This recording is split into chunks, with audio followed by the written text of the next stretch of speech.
Welcome to One Great Earth. My name is Dan. Thank you for being here. We're going to discuss what has been ongoing in Ukraine the last 2 years is pull this up here, deported and or forcibly displaced person. This is the Children of War Project. February 24, 2022 to June 17th, 2024. 551 dead, 1,000 forcibly displaced.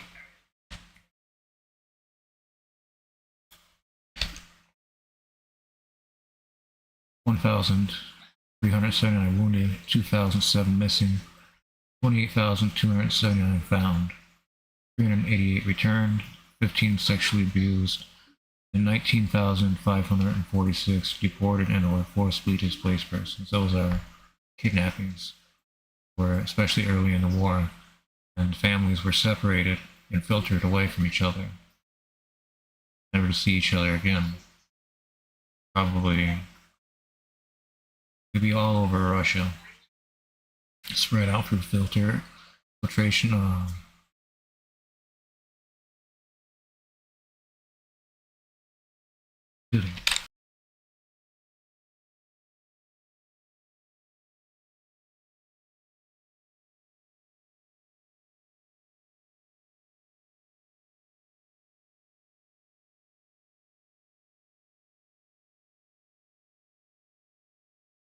Excuse me. Okay. But this is coming after Trudeau says Russia needs to be accountable for genocide of taking Ukrainian kids. I didn't realize how bad I need to take a drink. I'm sorry about that. Bergenstock. Russia must be held accountable for an element of genocide. It's perpetuating by taking thousands of Ukrainian children from their homes and trying to erase their Ukrainian identity. Prime Minister Justin Trudeau said on Sunday at the end of the global summit focused on restoring peace between the two countries. More than 90 nations attended a 2-day weekend summit, which aimed to spark discussions of a path toward ending the war that has dragged on since February 2022. A joint statement signed by the bulk of participants called for the territorial integrity of Ukraine to be the basis for any peace agreement. But Trudeau's primary focus was on Ukraine's children caught up in the conflict. Regardless of what a given person or a given country around the world might think of the causes of the war or the responsibility that Russia wields, everyone can agree that taking kids away from their families, trying to erase their language, culture, as an element of genocide, Trudeau told reporters on Sunday morning. That's pure colonialism. These are things that Russia needs to be accountable for. Trudeau stopped short of using that term when he was asked about allegations that Israel is committing genocide in Gaza. He spent Sunday afternoon traveling back to Ottawa, concluding a 5-day international trip that included the G7 Leaders Summit in Italy. Before departing, Trudeau participated in those closing news conference along Swiss President Viola Amherd, Ukrainian President Volodymyr Zelensky, European Commission President Ursula von der Leyen, Chilean President Gabriel Boric, and Ghanaian President Nana Akufo-Addo. In the coming months, Canada intends to host a foreign ministers meeting to advance the work of the humanitarian cost of the war, he announced during the remarks. Earlier that day, Trudeau co-chaired a session along Norway on the human dimension of the war, which touched on prisoners of war, civilian detainees, and deported children. The Prime Minister said the international community must not only draw attention to nearly 20,000 Ukrainian children taken by Russia, but must work to see them return and ensure Russian President Putin and those involved are held accountable for these crimes against humanity. When asked about his use of the word term genocide, Trudeau said Canada generally looks to international bodies to weigh in on the word is appropriate.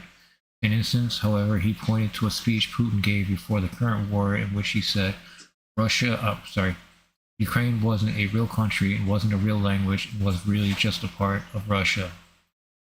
That erasure of identity, that minimizing of culture and negating of national identity is one of the ingredients of genocide, Trudeau said. With Russia absent from the summit, the meeting in Switzerland was largely seen as a symbolic effort by Kiev to rally the international communities to Ukraine's cause.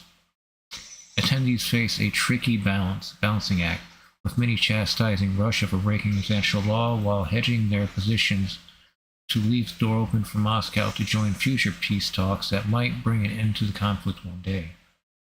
Several leaders at the summit also stressed the importance of upholding international law everywhere in the world. Borg drew parallels between the war in Ukraine and the one raging in the Middle East since Hamas's deadly October 7th attack on Israel. We strongly believe that the situation represents a serious violation of international law and human rights. The same principles, we must say, that are being disregarded by the Israeli government in Gaza, he said during Saturday's opening plenary session. As the International Court of Justice hears South Africa's genocide case against Israel, Trudeau is holding off on using the term to describe the situation in Gaza. We are continuing to follow the international institutions that we have. We continue to watch the work done with the ICC and ICJ. Canada supports international law and we always will. In their joint communique, 84 summit participants said the United Nations Charter, including the principles of respect for the territorial integrity of sovereignty of all nations, can and will serve as a basis in achieving a comprehensive, just, and lasting peace in Ukraine. Several countries in attendance did not sign the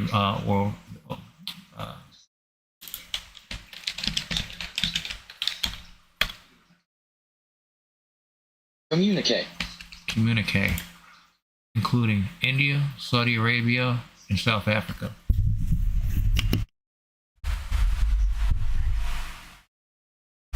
The communique said any threat of nuclear weapons in the war against Ukraine are inadmissible. The signatories also said food security should not be weaponized. All prisoners of war must be released by a complete exchange, and all deported children must be returned to Ukraine. They also acknowledged that reaching peace requires the involvement of and dialogue between all parties. Canada has also announced a $52.4 million USD package to help Ukraine. The money will go towards a range of initiatives, including a support for abducted persons as well as survivors of war crimes and sexual violence. Back in February, a UN committee concluded that there is evidence of the forcible deportation of Ukrainian children by Russia. It cited figures from the Ukrainian government that some 20,000 children have been transferred from their homes, adding it was difficult to pinpoint exact numbers. He said Russia denied the accusations. The committee also raised concerns about these deported Ukrainian children being given Russian citizenship. Trudeau also said Canada remains committed to delivering the air defense system it promised Ukraine more than a year ago. He said it was being built by the United States, adding Canada is working with partners there to speed up production. This report by the Canadian Press was first published on June 16, 2024. It's big words, but again, what is genocide and what isn't genocide? Looking at what Russia is doing to Ukraine, you can't help but draw parallels between Russia and Ukraine to Israel and Gaza for what is happening, the forced deportation, the forced detention, the murders, the bullying, the intimidation tactics, the bombing. The bombings are a definite because it's largely civilian based. Russia and Israel are both bombing largely civilian populations. And both of these, even at the least, to try to get somebody to care about one of these wars, what about that they don't add to our carbon budget? We don't know the full extent of the damage to the environment globally that these wars are having. They're causing anxiety, they're causing pandemonium, and they're causing contagion to spread. Economic contagion. Causing it to spread throughout countries in Europe. As elections are coming up, things are becoming really interesting. But most importantly is that Ukraine does not fall. Ukraine does not fail. If Ukraine fails, Poland will be next. Russia has been riding Poland's border with missiles for weeks now. They want to move on from Ukraine. It has been too long. Remember, they said that this is only going to take 5 days to conquer Ukraine. So to the people that Putin has to answer to that are behind this war machine, they already have spent much more time in Ukraine than they expected, because it is a fact that after Ukraine, Russia was preparing to attack Japan. They had plans for it, and they were building up already. But since the war in Ukraine has taken that much more manpower and resources, over 500,000. Let's go over those numbers real quick.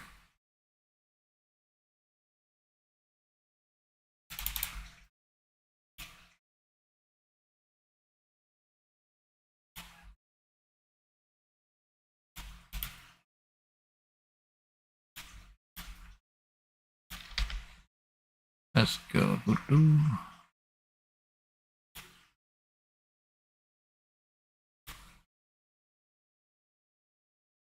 Losses of the Russian occupiers in Ukraine. This is from Live Ukraine.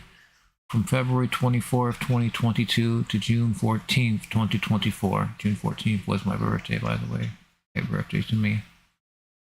Personnel, 524 and 60 deaths, including 1,250 deaths in one day. 7,936 tanks. 15,234 APCR armored carriers, armored personnel carriers. 13,818 artillery systems. 1,101 rocket systems. 849 air defense systems. 359 planes. Helicopters, 326. Unmanned aircraft, drones, 11,097. Cruise missiles, 2,286. Now it's really most interesting part I'll leave for last. Automotive technology, 18,854. And special equipment, 2,310. Well, we're looking here at Ukraine does not have a navy. Their warship losses, the Russian warship losses at 28, with one submarine being lost. Not bad for a country defending itself from an invasion. 2 years fighting back. Trudeau used the word colonialism. It is really impressive that he can say the word colonialism when it's in regards to what Russia is doing to Ukraine, not what Israel is doing to Gaza. There's so many similarities between the two. The illegal seizure of land, the illegal taking of land, getting rid of the people on the land, or making the land so uninhabitable that nobody would want to live there in the first place, is what both Israel and Israel is doing to Gaza, and is what Russia is doing to Ukraine. It is environmental destruction, ecocide. Israel, IDF, they pump seawater, salt water, into whatever crevice they can find in Gaza. This has long-term effects that could have wide-ranging effects deeper in Israel. Because what Israel has been doing is literally just setting everything on fire, all plant life, because they are so afraid of bushes and other trees. But it was people hiding in bushes that saved them on October 7th. So why would they go and destroy all the bushes? when it was the trees that helped people. People hiding in bushes during these attacks, these brutal attacks. 20,000 children in 2 years. These parents probably, who knows the actual parents' fate too, that's the problem. Having all these people connected, having all these faces and names and families connected, takes money, time. And they're in Ukraine, being taken out to Russia, to different locations throughout Russia. It's going to be a very long year for Ukraine. The country is suffering most horrible losses while fighting back an invader that is many times its size. An enemy that doesn't care for human life. How do you fight against what doesn't care about human life, even their own lives? They have no respect for life whatsoever. There's only the facade of society. It breaks down pretty quickly in Russia, as you can see in the 90s, and last 2 years especially. Russia is burning, sanctions are working, and for Russia to be able to make up for the sanctions now, for oil especially, they would have to be, well, they wouldn't have to be sanctioned anymore, and then they'd have to make up sales by a huge margin, since Russia, all it does is just sell what they pull out of the earth. Oil, deep tectonic plate fluid, and you get the plates to knock, and then you get earthquakes. These are not, well, they're pretty radical thoughts, but it just goes with everything we know about plate tectonics, that we're just sucking out all of it, its grease. Not saying that we shouldn't. Modern society is built upon this in so many ways that it would be very difficult to suddenly transition everything to electric. And then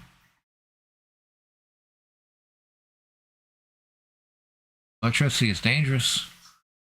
In a lot of places that are pretty away from the city, what are they to do?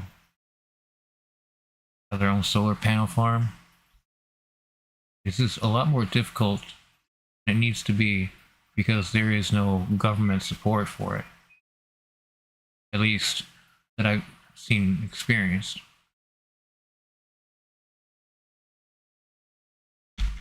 Like, they're just talking about opening a solar farm for Detroit buildings in Detroit.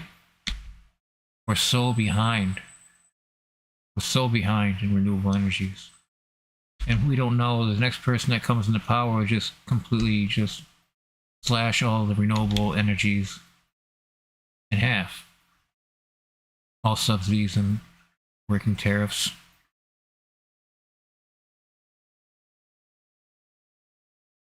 Our next story. Most life on Earth is dormant right now. Cells can go from wide awake to fast asleep in an instant. Researchers recently reported the discovery of a natural protein named balon that can bring a cell's production of new proteins to a screeching halt. Balon was found in bacteria that hibernate in Arctic permafrost, but it also seems to be made by many other organisms and may be overlooked mechanism for dormancy throughout the tree of life. For most life forms, the ability to shut oneself off is essential to staying alive. Harsh conditions such as lack of food or weather can appear out of nowhere.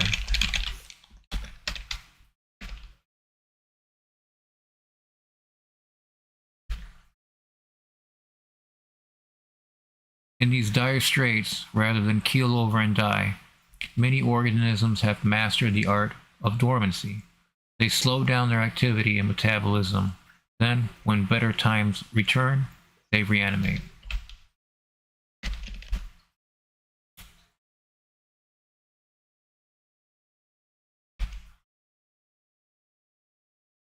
Sitting around in a dormant state is actually the norm for the majority of life on Earth.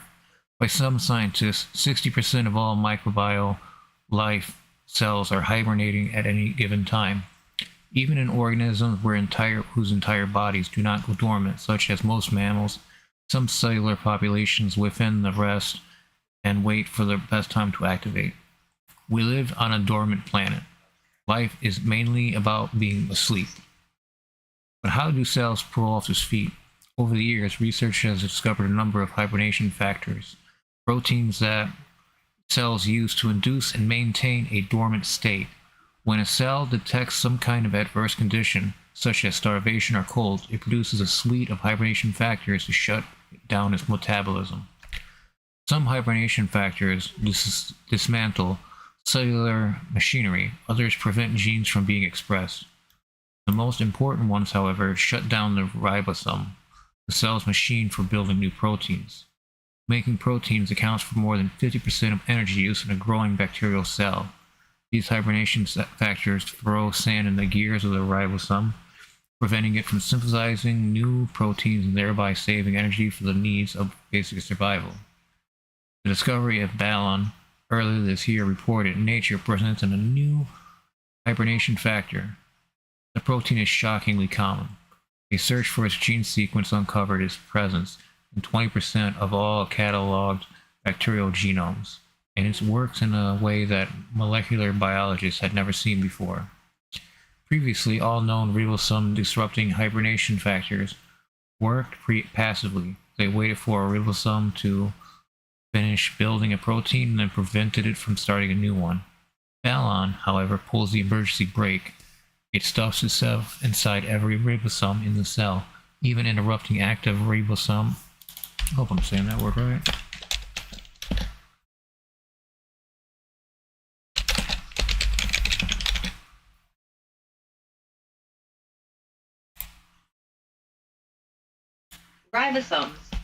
Ribosomes, yeah.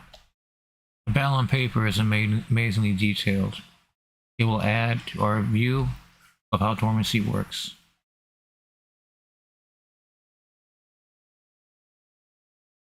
Because dormancy can be triggered by a variety of conditions, including starvation and drought. The scientists pursue this research with a practical goal in mind. We can probably use this knowledge in order to engineer organisms that can tolerate warmer climates and therefore withstand climate change. Helena Bueno discovered Balon entirely by accident. She was trying to coax P. Biovartovans to grow happily in the lab. Instead, she did the opposite. She left the culture in an ice bucket for too long and managed to cold shock it.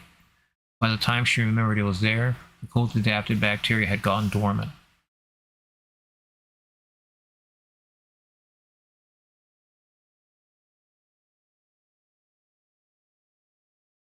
This gets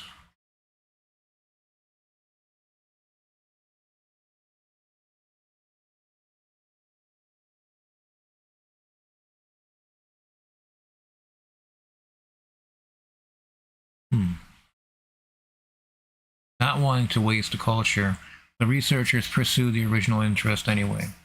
Helena Bueno extracted the cold-shocked bacteria's ribosomes and subjected them to cryo-EM, short for cryogenic electron microscopy. Cryo-EM is a technique for visualizing minuscule biological structures at high resolution. Helena Bueno saw a protein jammed into the stalled ribosome's A site, the door where amino acids are delivered for the construction of new proteins. Helena Bueno and Melnikov didn't recognize the protein. Indeed, it had never been described before. It bore a similarity to another bacterial protein, one that's important for disassembling and recycling ribosomal parts called pelota, from the Spanish word for ball. So they named the new protein Balon, a different Spanish word for ball. Balon's ability to halt the ribosome's activity in the tracks is a crucial adaptation for a microbe under stress, says Miguel Francis Yap, a microbiologist at Northwestern University who wasn't involved in the work. When bacteria are actively growing, they produce lots of ribosomes and RNA. When they encounter stress, a species might need to shut down. Translation. Notably, Balan's mechanism is an irreversible process. Unlike other hibernation factors, it can be inserted to stall growth and then quickly ejected, like a cassette tape.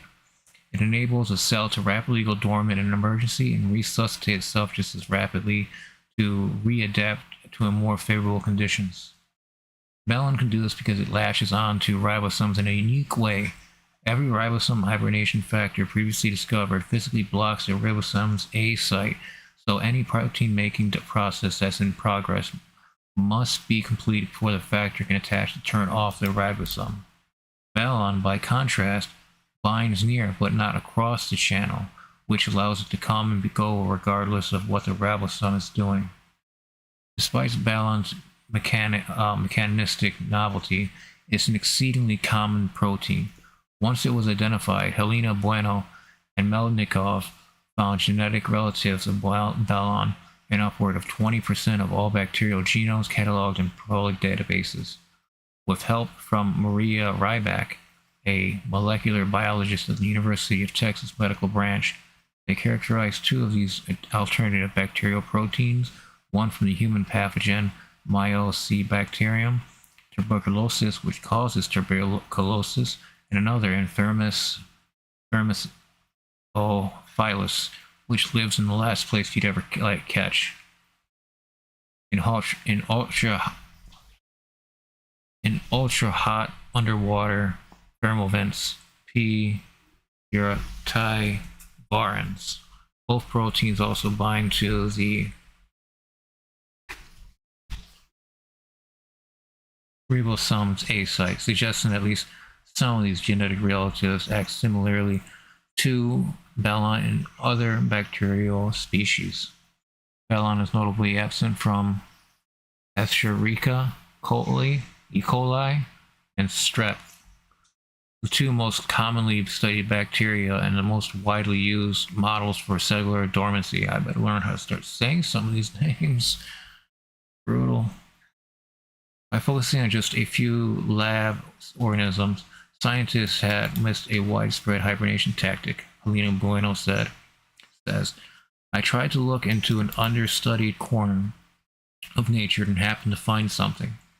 Every cell needs the ability to go dormant and wait for this moment.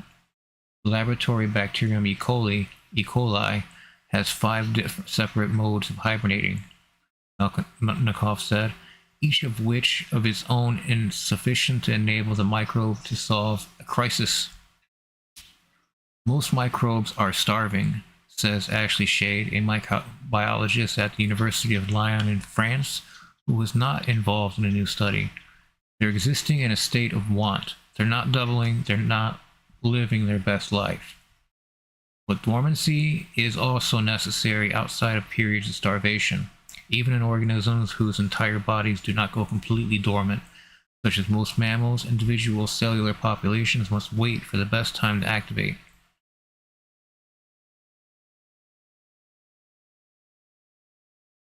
Bears, yeah.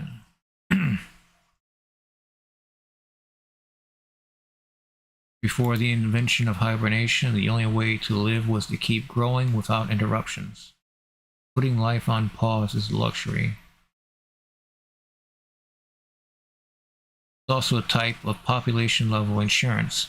Some cells pursue dormancy by detecting environmental changes and responding accordingly. However, many bacteria used a stochastic strategy in randomly fluctuating environments. If you don't go into dormancy sometimes, there's a chance the whole population will go extinct through random encounters with disaster, Lennon says. And even the healthiest, happiest, fastest growing cultures of E. coli, 5 to 10% of the cells will nevertheless be dormant. They are designed survivors who will live should something happen to their more active, vulnerable cousins. In that sense, dormancy is a survivable strategy for global catastrophes. That's why Helena Bueno studies hibernation. She's interested in what species might remain stable despite climate change, which ones might be able to recover, and which cellular processes, like Balan-assisted hibernation, might help. More fundamentally, Melnikov and Helena Bueno hopes that the discovery of Bellon and its ubiquity will help people reframe what is important in life. We all frequently go dormant, and many of us quite enjoy it. We spend 1/3 of our life asleep, but we don't talk about it at all. Well, Knokov says, instead of complaining about what's missing when we're asleep, maybe we can experience it as a process that connects us to all life on Earth, including microbes slumbering deep in the Arctic permafrost.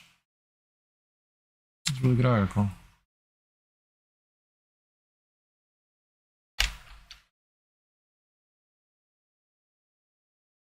Our article was originally published by Quantum Magazine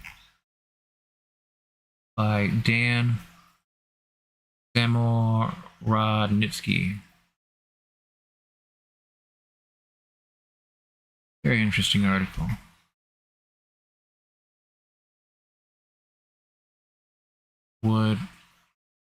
If you test for E. coli and it's dormant, would it still test positive for the same if it were active?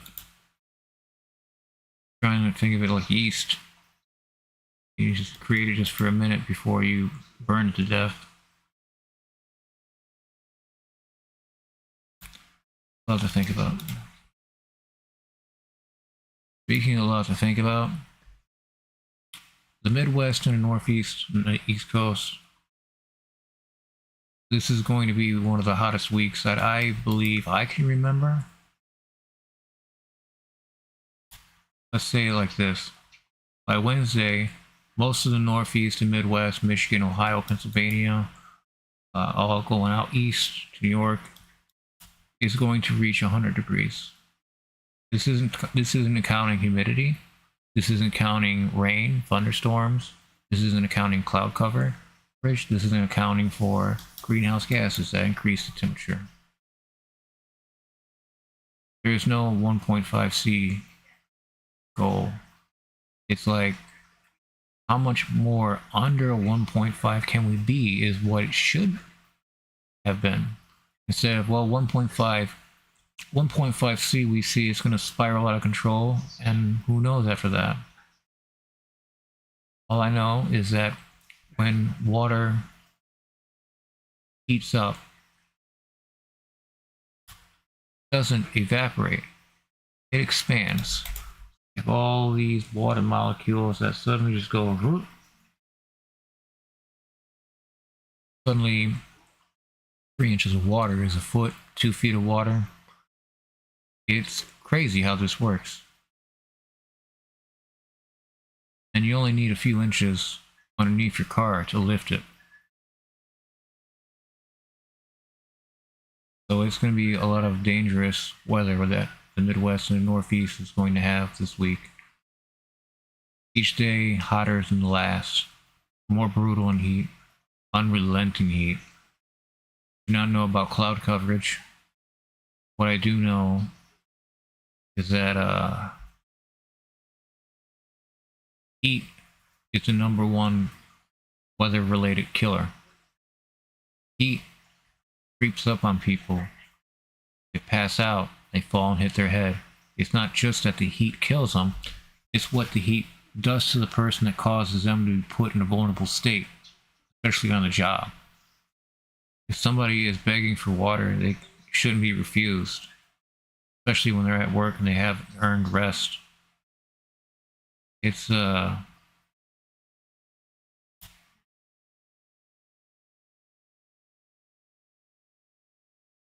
to be the hottest week, I believe, for most people in the Midwest and Northeast that they've experienced in a very, very long time. I don't remember the last time that I've had over 100-degree day. I think like 96, 95 before, but like 100 degrees, 110 degrees, 115 degrees.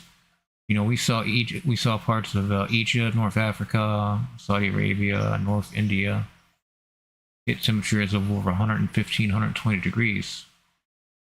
These temperatures are just alarming. And it's not just them, it's going to be us. Arizona is looking at temperatures as high as 115 degrees at some point.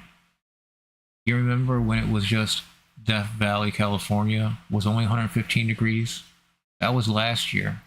Now, half the country is going to be 105, 115 degrees. See how quickly these things escalate? Because the weather, the climate is always there to shift. You're always having the weather come and go. Climate change makes that weather that comes and go that much more powerful, harder hitting, more rain. You know, you get months of rain that comes down in a couple of weeks instead. You know, we're not built up for that as a society. We're not built up to be able to withstand a foot of rain that comes down every time that we step outside. Because as water in the oceans heat up and more water evaporates, that water has to go somewhere. And it goes on land and just unzips over an unsuspecting town, and suddenly they're underwater. 10 inches of water in just a few short hours. And then you're going to start hearing people say the same lines they say is like, we've lived here for decades and we've never seen anything like this before. I know. It's not normal. And it is okay to say that, because really, like, I've seen massive flooding when I worked for County Road Commission. Massive flooding. Talking about Hind Drives being completely underwater. You couldn't see anything. Pretty wild stuff. The flooding would get to be so much that we'd have to close the road down because people wouldn't stop driving down, even though that you could not see the ramp going down, because as soon as you went this, there's water. A lot of water. With this, U.S. braces for dangerous heat conditions as heat wave to hit Midwest and Northeast.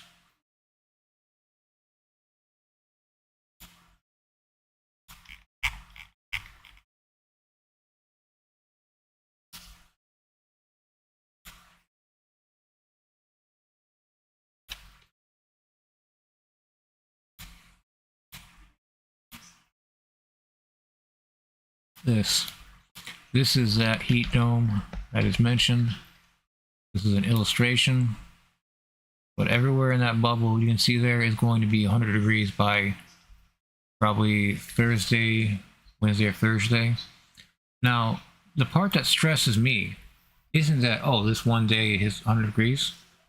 It's that it's 80 degrees at night. Now you're working your AC at night. These are big changes to society. They just can't turn on in a blink, but it has to for people to be able to sleep at night, for people to be able to actually not sweat through their bed.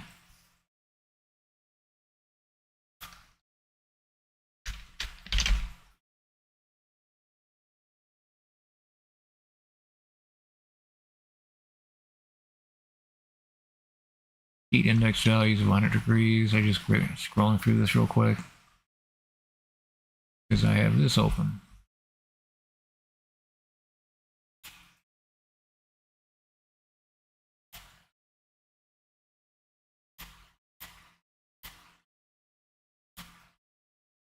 You see that? 76 degrees at night or in the morning. This is going to be a very, very brutal first day. Look at this temperatures. 93 degrees, 92 degrees, 85, 94, 94, especially in a heavy industrialized area between Illinois and Indiana as well. Kentucky, Tennessee, Florida, some of Florida Panhandle, Alabama 91, West Texas 103, Phoenix 100 degrees.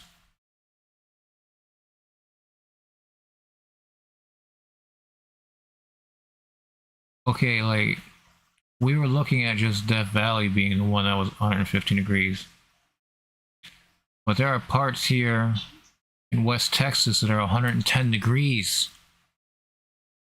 110 degrees in West Texas. Parts of Mexico over 100 degrees has been sweltering there. 80 degrees at night.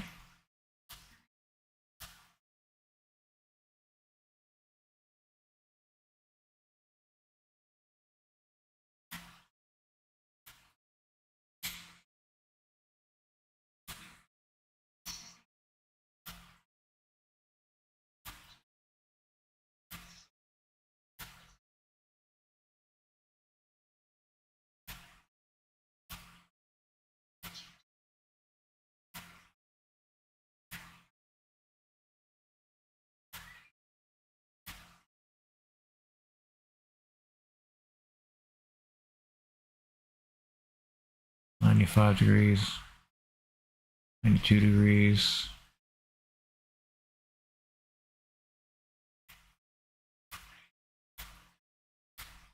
This is Thursday.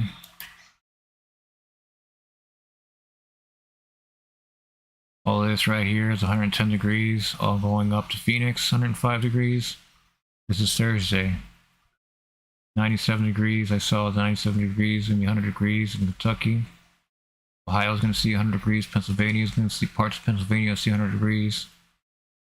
A lot of the eastern seaboard, northeastern seaboard will see almost 100 degrees.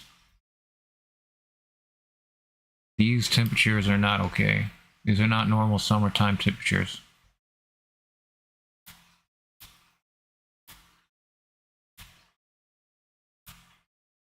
This is looking so brutal. DC 100 degrees.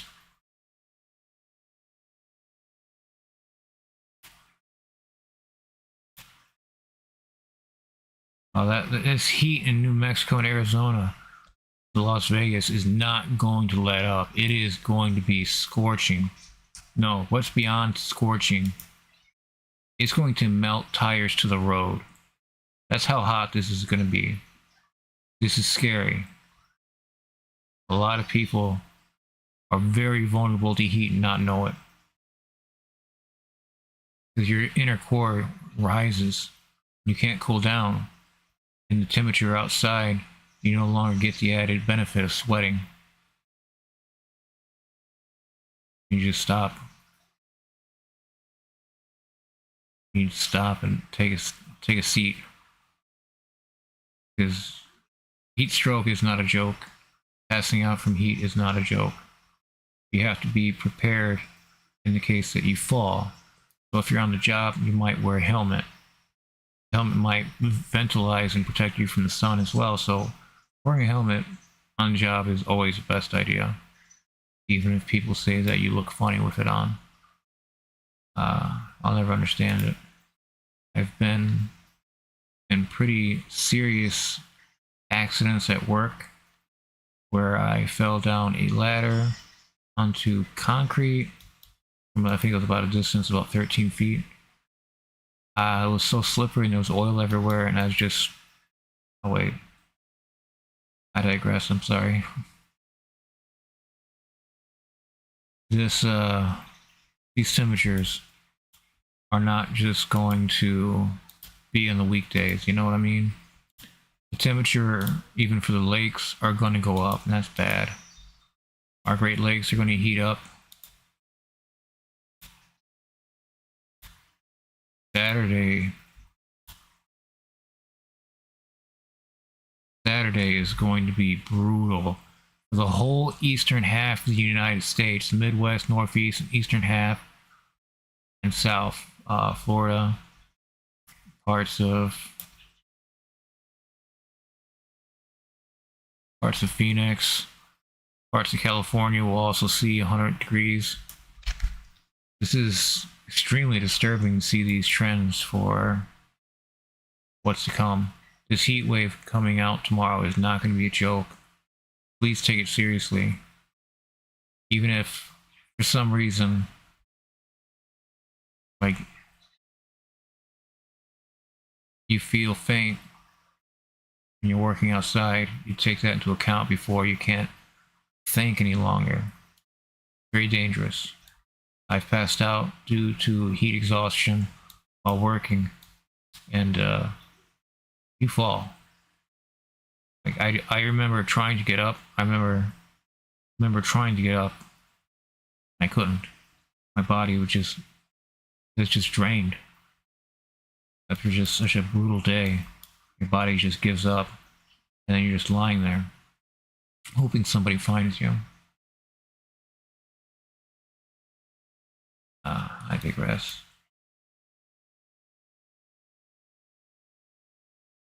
Well, if you haven't already, please like the stream, subscribe to the channel. Also, I have a Patreon.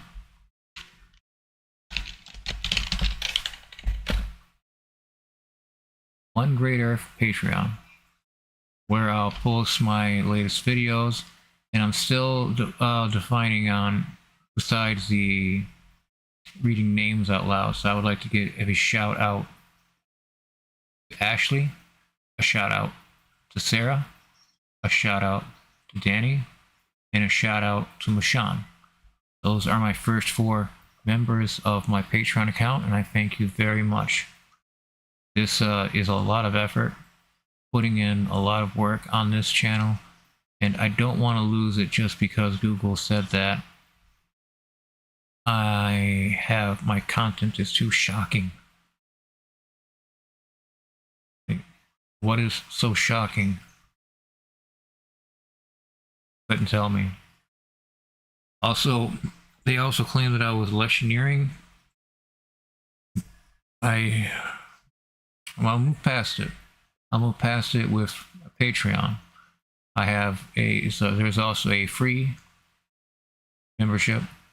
You can join Patreon for free, and when you join Patreon, you go to my page, you can see that you can also join for free.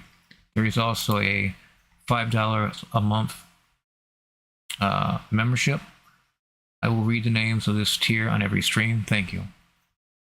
Starting out with just the 1 tier, as I don't really know what else to would consider exclusive. I don't want to be like early, like my Patreon members get an early stream and I upload it later for everybody else. I don't think I'll do anything like that. So I'm looking to see what other people are doing and asking what other people have been seen.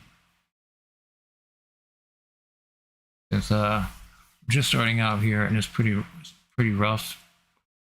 Trying to grow your stream out by live streams is a lot more difficult than I thought it was going to be. But I'm at 6,500 subscribers, and I'm hoping to be able to have, just 1% of that on Patreon. Be great. All right, that was the promotional material for the stream. Go to her.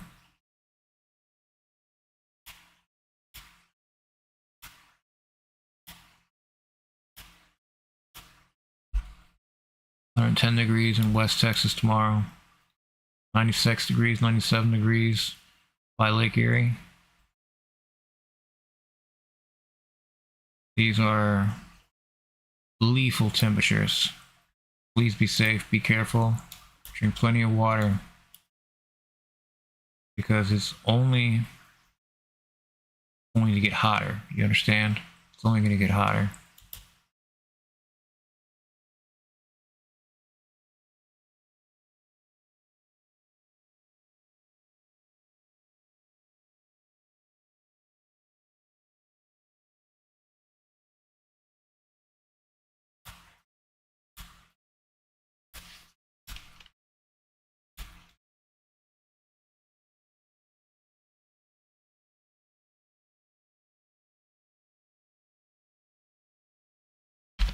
Alright, that's all I have for now.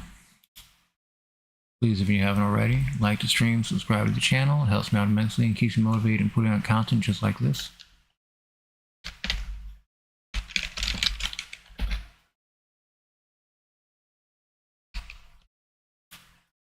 Please, take care.